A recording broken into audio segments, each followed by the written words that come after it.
Харе Кришна, добро пожаловать на лучший вайшнавский кулинарный канал, где мы вместе с вами учимся готовить самые лучшие блюда индийской кухни. И сегодня одно из таких блюд как раз это нутовый горошек в очень необычном соусе с кокосовой пастой. И это блюдо называется кадала кари.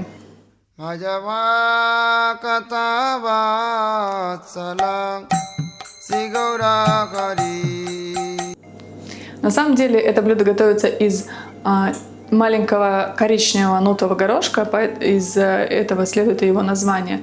Но я готовила и с обычным нутовым горошком, и с этим коричневым. Получается, мне больше понравилось как с обычным нутовым горошком, с крупным. И это и замечательно, потому что если для вас недоступен вот этот вот маленький индийский горошек нутовый, то тогда вы можете использовать обычный нут, который доступен везде. И, в принципе, вы ничего не потеряете. Мы его варим. Нут варится достаточно долго, мы варим в соленой воде. Если у вас есть скороварка или мультиварка с функцией скороварки, то можете сварить там. И так будет быстрее просто. Мы варим его до той степени, пока он не станет мягким. Очень хороший нут – это нут, который мы можем раздавить, и там нет внутри твердой сердцевинки. Значит, это нут хорошо сварен. Вот если хорошо мы сварим, значит, он будет очень хорошо перевариваться и очень будет нежное такое у нас блюдо. Соус этот будет состоять из специй, из свежей кокосовой стружки. Что такое свежая кокосовая стружка? Это стружка, которую мы натерли или смололи из свежей мякоти кокоса. Для этого нужно найти кокос прежде всего. Во-первых, а во-вторых, посмотреть наше видео о кокосе. Кокос, как его выбрать, разбить, извлечь мякоть и молоко кокосовое. Ну, здесь молоко нам не нужно, здесь нам нужна вот эта вот стружка. Она уже с молочком, не нужно ее выжимать. Свежая, мягкая, кокосовая, вот эта вот натертая мякоть. Итак, приступим. Берем пол чашки нута или 90 грамм, замачиваем на 6-8 часов и отвариваем до полной готовности. Это блюдо из кералы и готовится оно на кокосовом масле. Если у вас нет кокосового масла, возьмите топленое масло. В разогретое масло добавляем чили. Чили мы всегда очищаем от семечек. Хотите, добавьте больше, я добавлю 1. И дальше мы насыпаем семена горчицы, они должны хорошенько протрещать. После этого добавляем очищенный от шкурки томат. Мы его порежем мелкими кусочками и будем жарить. Далее листики карри у меня сухие, можете взять свежие, если у вас есть. Я подогрела 1 чайную ложку кориандра и пол чайной ложки фенхеля для того, чтобы они легче растолклись в ступке. Но мелкий порошок мы из них делать здесь не будем.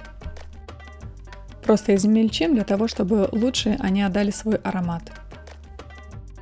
И в последнюю очередь мы добавляем специи в порошке. Это у нас имбирь и куркума.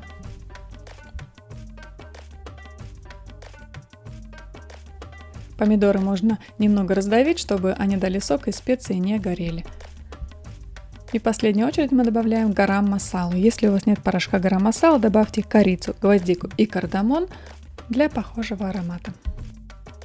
Далее берем пол чашки свеженатертой мякоти кокоса или можете взять нарезанную мякоть 50 грамм. Вместе с мякотью кокоса в чашу блендера мы добавляем нашу обжарку, наши специи с помидорами, все, что мы с вами до этого проделали. Будем это перемалывать вместе. Добавляем воду, но смотрим, чтобы не так прям много было воды, а слегка покрывало. И смолоть это все нужно в однородную пасту. Посмотрите, какая у меня получилась паста. Если немного у вас будет жижи, не расстраивайтесь, мы все равно будем в процессе добавлять воду. Ставим чистую посуду на огонь и выкладываем нашу пасту. Мы ее будем тушить на огне минут 5-7. В процессе я добавила немного воды,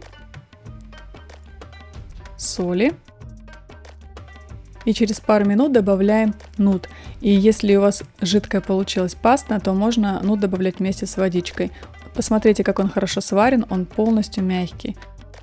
Мы прокипятим нут в этом соусе буквально 2-3 минуты для того, чтобы он вобрал в себя все запахи и ароматы. И наша кадала кари готова. Вот такое получилось замечательное блюдо кадала кари. Пожалуйста, пробуйте его, пишите, что у вас получилось, делитесь впечатлениями. И до новых встреч. Харе Кришна. И сегодня у нас очень блюдо необычное тем, что у нас... Почему необычное? Обычное блюдо. У нас все необычные. Shri Gaura